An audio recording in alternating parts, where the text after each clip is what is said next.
Hello, good morning sa inyong lahat. Live na naman ako ngayon. Sa tagal ng nag-live na naman ako. Pasensya na ang kalat. Ito ang aking luggage. Wala pang laman yan. At ito, pasensya nyo na yan. Kasi yung blow, may heater kasi yan. Tumatama sa ko. Kasi pag winter, may heater dito. Para uminit ang buong bahay. Kung hindi mapofrozen kami. Nagkataon na dyan yung vent ng heater. Kaya linagyan ko ng ganyan, no. Pero ayusin ko yan. Pansamantagal lang yan. Yan, no. Pasensya na, ngayon lang naman ako nakapag-live kasi nga yung mga nakaraang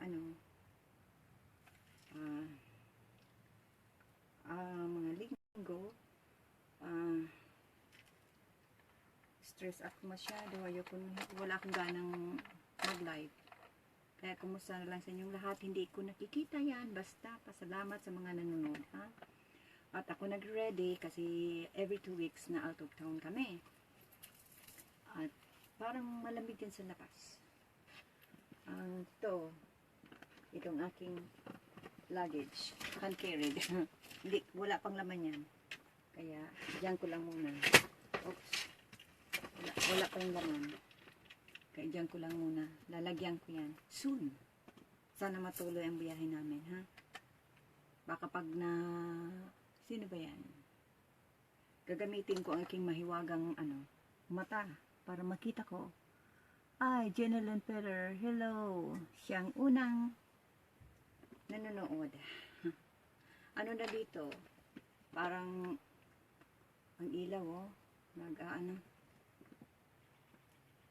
Nag-ano lang ako, yung isa kong salamin, hindi ko nakukuha kasi natabunan. Daming kalat dito. Hindi ko pa naayos. Yung iba pa lang naayos ko. Yan. Ma-out of town kami, kaya yan. Nagpapaganda. Kahapon sana kami alis. Kaya lang, may pinuntahan yung kapatid ko. Kaya, naka-makeup na ko noon, ha? Kaya lang, medyo stress ako. Kaya hindi naman ako nag-video. Diba? Ilang araw din akong hindi nag-Facebook. Kagabi lang, parang kagabi lang yun, ha? Yan. Umaga na gayon dito, dyan sa Pilipinas. Gabi na siguro. Yan. Nagpapaganda naman si si Dubi.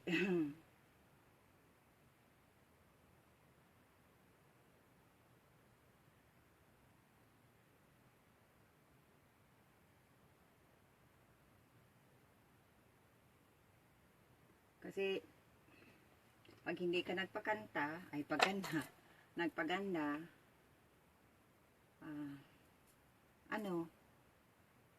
sino ba ang nanonood sa akin ngayon? Hi. Kaibigan ko, Victor Samson. Hello. Ako si Dubi. Tagal nang dahil tayo nagkikita, ha? Yung huli kong sa Pilipinas, 1980 siguro yun. Bata pa ko noon, ha? Ngayon, tingnan mo, ha? Bata pa rin. Bata pa rin. Pero, kapag nakapunta na ako kay Belo, mas lalo akong mabata. Yan.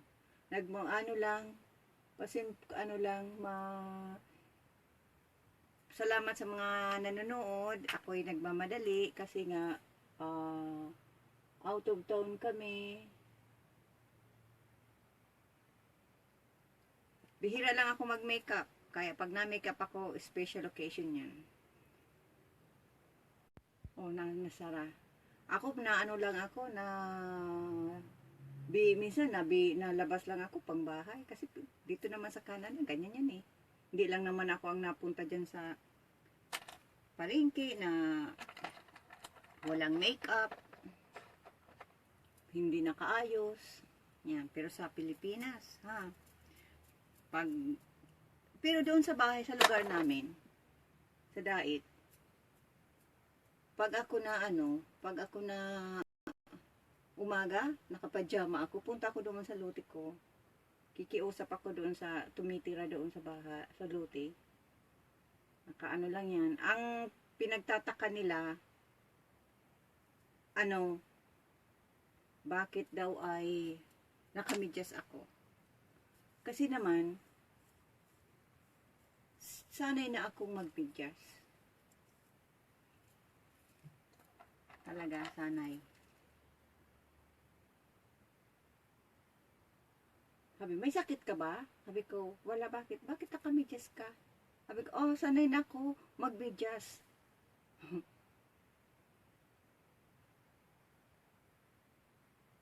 Kasi dito, pag nagmimedyas, may sakit. Hindi kasi ako nakakalab na na walang medyas. See, nakita mo, nakapula na naman ha. Doon sa lugar namin, sa Camarines Norte, nachismis ako na iisa lang daw ang damit ko. Kang ginawa ko, sinampay ko yung yung mga linabahan ko yun. Gulat sila. Lahat pula. Tingnan mo to, pula to. Nandito sa mga ko pula. Kasi yan nga pula. Iwan ko ba, parang possessed ako sa pula. Hindi ko maanuhan. Pag ako na sa labas, nakakita ko ng pula, ganyan ako. Iwan ko ba, parang possessed ako sa pula. Kaya ganyan.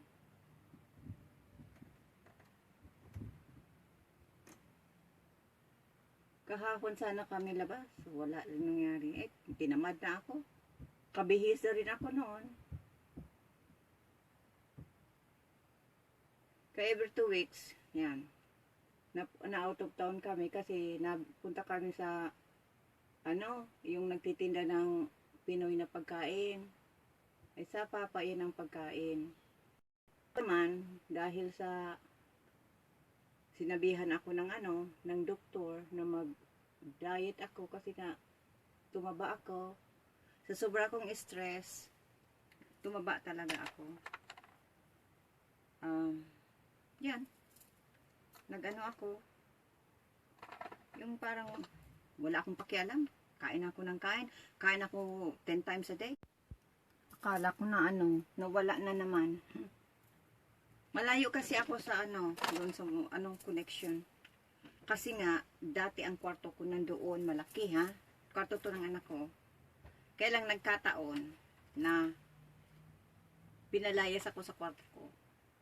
Nagustuhan niya yung punso ko ay spoiled yung sobra. Yan. Nalangan ako. Gusto niyang, excuse me, bubulol na ako. Gusto niyang doon sa kwarto ko. Kasi nga may king size bed ako doon. At may sala ako. Yan. Nangyari dito na ako. Nakita ko. Nag-promise ko, okay. Sabi ko, okay, you can move in here. Kasi nga, sabi ko, uuwi naman ako ng Pilipinas. Kasi nga, hindi naman natuloy. Last year sana. Yan, hindi natuloy. Nagkaroon ng problema yung passport ko. Tagal bago dumating. Kaya, yun. September sana ang alis namin noon. Ay, nagkataon na walang nangyari. Hindi dumating yung namin, flight na, yung passport ko sa tamang oras. Kaya na-cancel yung namin, yung flight. Hanggang ngayon. Tapos nagkasakit pa si Papa. Kaya postpone yung flight namin. Sana ngayon matuloy na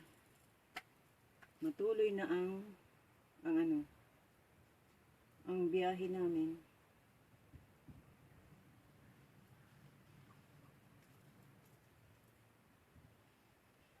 Para naman yung iba kong mga gustong makilala ko sa personal. So, nag-garden ako ng isang araw, sa sobra kong stress, sinuntok ko yung bato. Lamaga. Kasi pag ako stress, gusto ko talagang ilabas yung ganyan ako. So, sobra akong galit, sinuntok ko yung bato. Kasi, nasa ko hindi, baka maniwala kayo, hindi. So, na-spray nito. Ito, sakit. Kaya, yan. Baka maniwala naman ha. Kasi kapag may kinikwento ako, madaling pinapaniwala na agad. Ito. Mahirap maging babae. Mahirap magpaganda.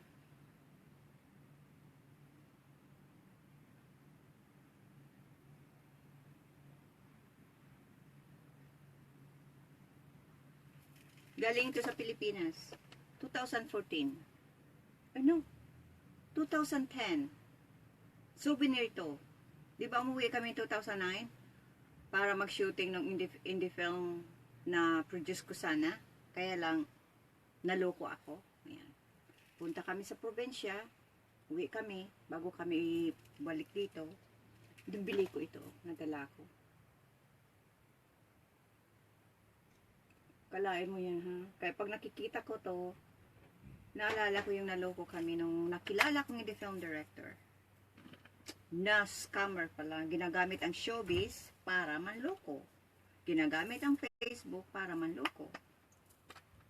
Kaya mag-ingat kayo kapag may naglapit sa inyo na gusto mo mag-produce ng pelikula sa Pilipinas. So, wala.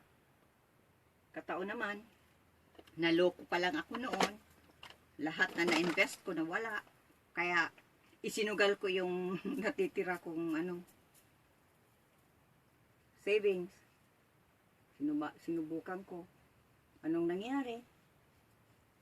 Simula April, May, June, July, August, September, October. 6 months. Nose dive. Ulit ako. Wala lahat. Nanakaw pa yung mga, mga lahas ko sa pawn shop. Kasi sinangla niya. Oh my God. Ayoko nang maalala yun. Minsan bumabalik talaga yun sa isipan ko. Ayoko nang masirang araw ko. Kaya cut muna. Ayoko nang kasi na-stress ako. I-ko na lang yan sa sa press conference ko pag uwi ko ng Pilipinas. Kasi alala ko yan na di-depress ako. Ayokong masirang araw ko. Kaya cut na muna. Okay. Paganda na naman ako. Dati-dati, inaano ko lang to. Mahaba ang buhok ko pag ako nade-depress. Mahaba na sana ito. Pag ako nade-depress, buhok ko ang pinagdidiskitahan ko. Pinutulan ko ito noong 2015 siguro yun. Yeah. Sa sobra kong depression. Yan. Buhok ko ang ang pinag-anuhan ko. Ngayon, nagpakatapos ng na-realize ko na ano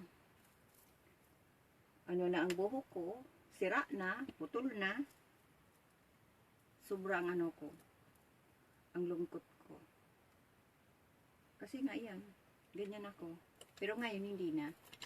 Kapag sabi ko sa dito sa bahay, kapag nagsasabi ako ng gugupitan ko ang buhok ko, it means talagang sobrang stress ko. At ang buhok ko ang binabalingan ko. Kaya ngayon, pag ako na-stress, gardening ang ko. Yan, binabaling ko ang depression ko. Kasi pag nakakabasa ako ng mga panglalait sa akin, kung ano-anong mga yung napiktuhan ako. Pero ngayon hindi ko na. Kasi hindi na yan, padagdag ng padagdag eh. Noon, isa lang. Ngayon, marami na. Di ko na alam kung sino-sino ang mga naglalait sa akin. Oh, hindi magandang masyado. Hindi sa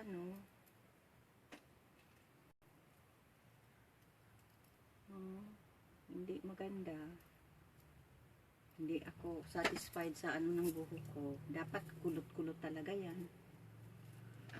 Okay. Yan, dinagdiskitahan ko ang buhok ko. Tapos, nagsisi. Yan. Dati kulot ito. Ganyan. Kaya lang, iwan ko ba? Bakit hindi na kulot? madaling maghaba ang buhok ko. Kaya kung hindi sana na ano, na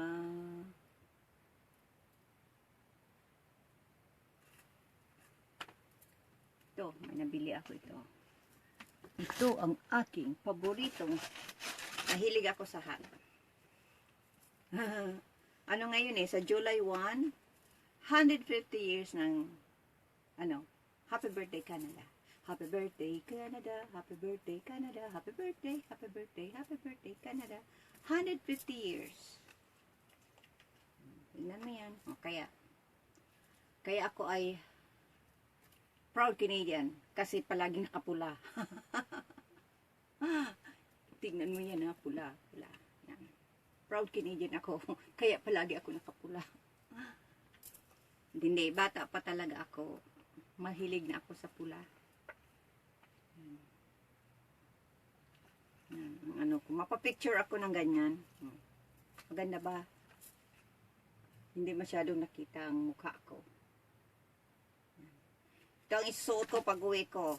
Paglabas sa airport, kung sino ang nakita nyo dyan, lahat nakapula. Ako yan. Pula. Ay, ang buhok hindi lang. Pulang kopya, pulang damit, pulang sapatos, pulang kuko, pulang ngipin, pulang mata. Ako yan. Hindi, biro lang. Hindi. Pag uwi ko, hindi ako mapula. Ma-disguise ako. Hindi nyo makikilala. Wala makakakilala sa akin paglabas ko ng airport. Kasi nga, hindi naman ako mapula. Ma-disguise ako. Kasi, paano? Siyempre, paglabas mo sa Pilipinas, paglabas mo sa airport, ay sa airport, garanyan ka na. Tapos, haragas na ang mukha mo. O, pagkatapos, wala, pa yung mga makeup mo, sira-sira na. Ala, pagkatapos yan, may makakita sa iyo, ikaw ba yan? Ikaw ba si Dubi San? Nasaan si Dubi San Andres? Ako na pala yun. Nasaan si Dubi San Andres? Kilala mo? Kasi, medyo kaawig mo. Pero hindi ka yun. Yan pala ako yun. Kaya, dapat, mapaganda muna ako bago ako magpakita sa lahat. Kasi nga, yung sa unang pagkikita, dapat maganda. Baka mamaya yan, makita ako sa personal, mahimatay, natakot sa akin.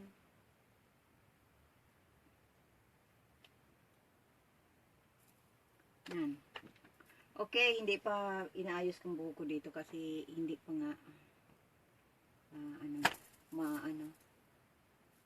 maganda. Hindi pa ako tinatawag. Madali na pag maalis na kami. Yan. Ang pag nasa eroplano ako, oh my God, naninervyos talaga ako. Pag nasabi lang, malapit ng naninervyos ako. Parang ayokong umuwi. Malay mo, abangan ako dyan yung nangloko sa akin na hindi film director. Kasi, di ba, nabulgar na siya sa publiko. Nabulgar siya simula nung November 26, 2014. Almost 2.5 na ng taon, di ba? Palagi siya nasa newspaper. Kaya yan, okay na. Ay, Dubi, wala palang pag-asa. Talagang expired na. Kailangan mo nang magpatingin kay kay Belo o kay Kakalayan kasi expired na.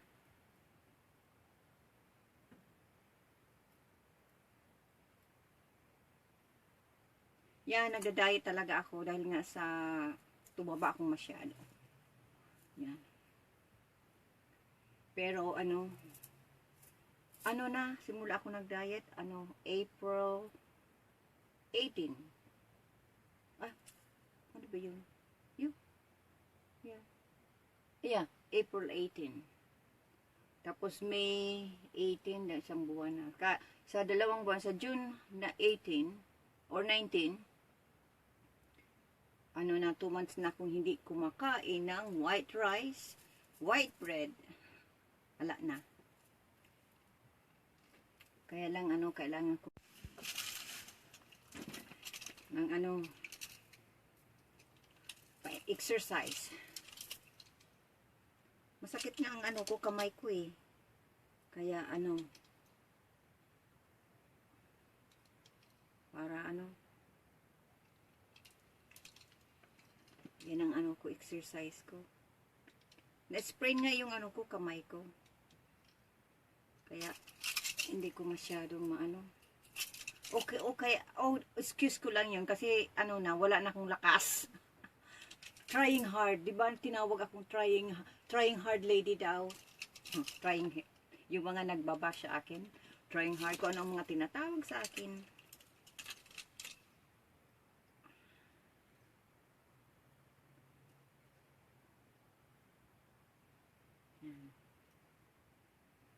Kailangan kasi gusto ko magmuscle eh. Gusto ko maging action star granny. Granny, action star. Yeah. Patawa ha.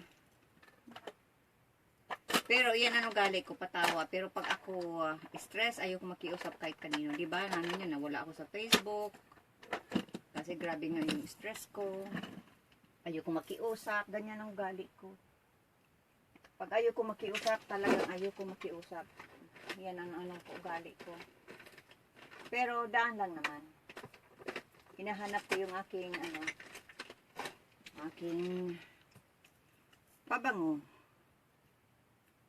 Kasi tinawag akong amoy lupa. Hamuyin ko nga kung ako'y amoy lupa. Hindi pa amoy pa ko. Amoy mabango pa. Amoy bango. Paano ako hindi maamoy, paano ako mabaho? Eh, hindi ako nagsigarilyo. See? Hindi ako ginom ng alak. Yan lang. Naninom ako ng green tea at Tim Horton coffee. Yan. Tapos, Starbucks minsan. Or McDonald's, yan. Pag kami nalakad-lakad ni Papa. Yan. Ako, pinapabango ko ang damit. Hindi sa katawan. Malay mo, baka magka-allergy, diba? Okay, ayan ang aking mga, yung pakihin. Ito, binili ko ito. Ito, ilalagay ko dito ang aking importanteng, nandito pa nga yung, yung tag, hindi ko pa.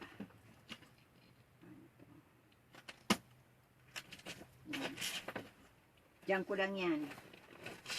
Para, kasi nakatago to. Nandoon lang yan sa Linagay ko na dyan, para, kung nandito ako sa loob ng kwarto, yan. Talaga yung pursige na ako na ayusin ko yan. Kailan nag-i-impake pa ko eh. Yung iba kong mga, siguro ito, yung late reaction ng aking yung pag-impake ko noon, di ba? Nag-impake ako, grabe yung impake ko. Siguro ito ang reaction ng yung nag-relax na yung muscle ko. Yan, talagang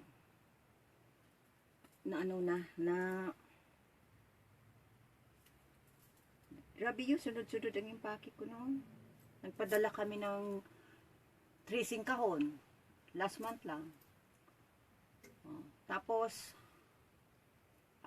nung pang, previous na, buwan, bago umalis yung kapatid ko, rin ako, nag-impake rin at pinadala namin, kaya yan.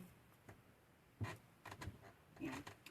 Okay, gising na ang kapatid ko, sige, baka na ako ha, baka out na, kaya, Maraming salamat sa lahat na nanonood. At sana huwag kayong magsawa na manonood. Baka masunod naman ito next week, 2 weeks. Kasi nagpapaganda lang ako pag every 2 weeks. Pag ano nito, balik naman ako sa dati. Ano na naman ako, hindi naman ako naayos. Kaputos-putos lang ng buhok. Yan. Yan. Iniba ko naman ang ano ng buhok ko, ng style ng buhok ko. Kaya, yan. Nahanap ko yung aking corona. Kasi gusto ko lumabas na may turban. Hindi ko nahanap. Kaya, yan. Mahilig ako sa sa turban at sombrero. Yan. Basta pula. Yan. Sana matuloy ang uwi namin at magkasakit si Papa, maging okay ang lahat. Kaya kita-kita tayo sa Pilipinas. Pero hindi muna ako magpapakita. Yung mga kaibigan ko sa media, sa showbiz, kita-kita tayo soon. Sana tuloy-tuloy na. At yung mga kaibigan ko sa Facebook, attend kayo sa October 7 ha. Nandyan yung detalye, yung yung raffle ng Yaya Clean at Maxi Clean sa October 7. Sana yan ang first concert ko ni Dubi San Andres. October 7. At hindi kayo mabibigo, makikita nyo ang sexing Dubi. Kahit matanda na, sexy pa rin yan. Paano? Wala akong bisyo.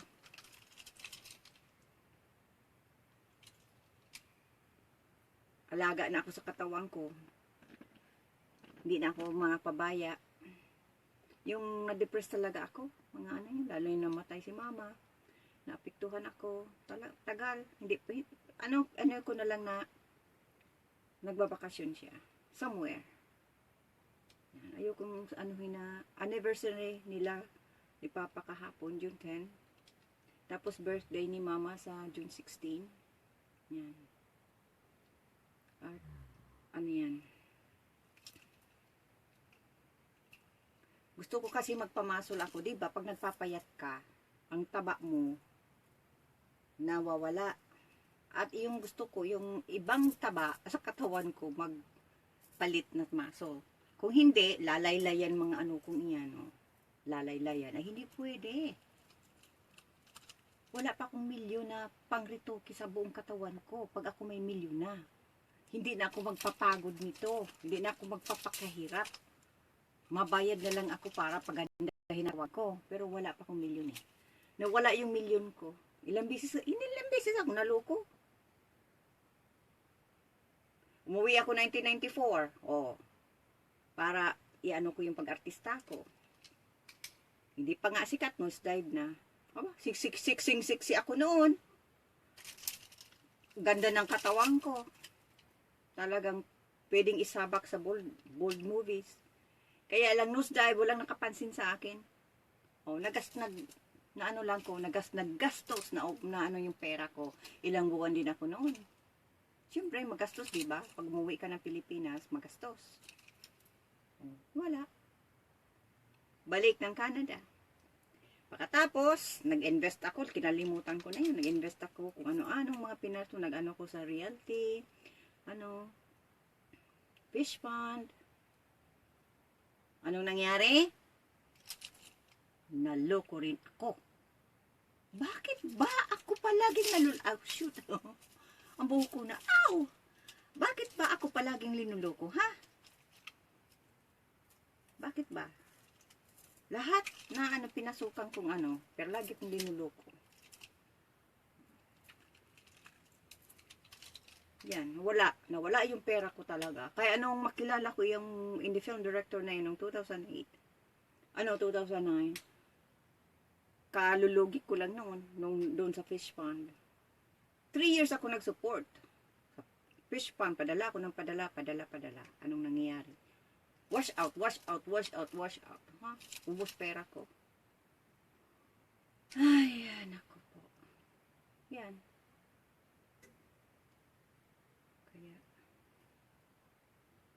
ayoko nang mag-invest sa mga business. Kung sakali man ako mag-invest ulit, sa indie films na. Kasi iyan ang talagang gusto ko. Kaya ang ginagawa ko, nagawa ko ng indie film, mga short films, lagay ko na lang sa YouTube site ko, sa Doobie San Andres Video. Kaya ginawa akong Doobie Dreams Films, kasi nga, lahat ng mga ginagawa kong short films, or mga idea na pwedeng gawin indie films, galing sa panaginip ko. Oh yeah. Lahat na yung mga nagagawa ko dyan na ginagawa kong short film. Kaya ginagawa kong mga short films, nilalagay ko sa YouTube, sa site, sa Doobie San Andres Video, channel, site ko. Kasi nga, para hindi ko makalimutan. Dati-dati, sinusulat ko yun. Kaya lang, nawala na yung notebook ko. Yung mga sinulat ko. Kaya pag may napapanaginipan akong kwento, na-improvise akong short films para magawa ko at hindi ko makalimutan. Someday, yan din ang talagang ko na gusto ko magawa ulit ng indie films. Low budget lang. At gusto kong gawin yung kwento ng buhay ko. Yan.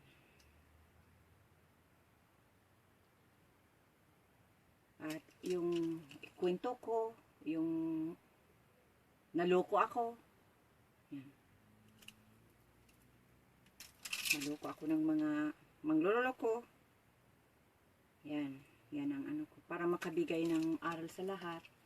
Na kahit ka naloko, ilang beses ka nag-nosedive, ka rin na makabangon. Talagang nagpursige ako makabangon. Hindi pa na ibabalik yung mga perang nawala sa akin. Yung mga naloko sa akin.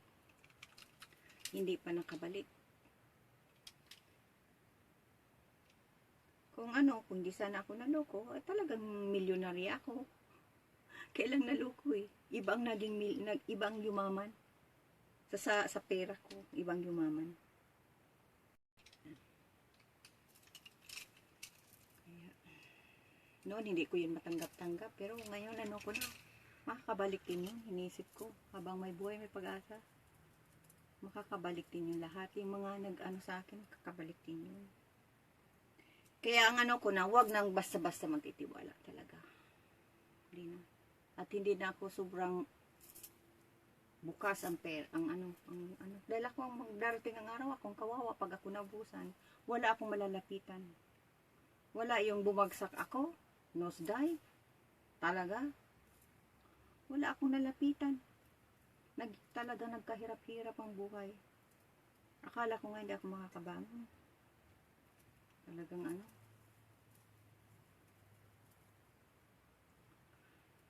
Yan. Yan ang kwento ng buhay ko. Madaling maghabang buhok ko talaga, oh. Ginupitan ko pa lang to. Yan. Pero hindi masyadong hindi masyadong kulot ang buhok ko. Sanay kasi siyang yung ponytail, ginaganyan ko. Yan. Siguro, kailangan lagyan ko ng setting solution para yan. Iniba ko lang naman kung Kasi ganin ako palagi hindi palaging kulot-kulot. Yung spiral, yan, ang style ng buhok ko noon. Ko ang aking, sino kaya nanonood? Tingnan natin. At, tingnan mo ha. Hindi ko na alam kung sino nilagay ang aking mahiwagang salamin.